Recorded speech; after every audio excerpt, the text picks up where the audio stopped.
السلام علیکم، آپ دیکھ رہے ہیں کے نیوز چینل۔ خبر شامل کرتے ہیں ننکانہ صاحب سے۔ ہمارے بیورو چیف طاہر خان کی رپورٹ کے مطابق ڈپٹی کمشنر ننکانہ راجہ منصور احمد کی خصوصی ہدایت پر چینی ذخیرہ کرنے والوں کے خلاف بڑی کارروائیاں جاری۔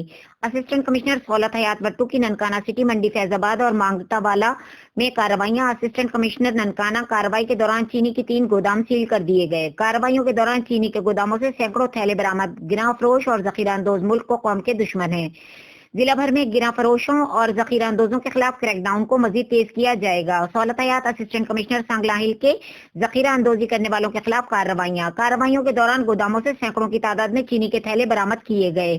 چینی ذخیرہ کرنے والے 3 گوداموں کو سیل بھی کر دیا گیا۔ حکومت پنجاب کی ہدایت کے مطابق عوام الناس کو گراں فروشوں اور ذخیرہ اندوزوں سے چھٹکارا دلانا ضلع انتظامیہ کی اولین ترجیح ہے۔ گراں فروشوں اور ذخیرہ اندوزی کرنے والوں کو کسی صورت بھی معاف نہیں کیا جا سکتا۔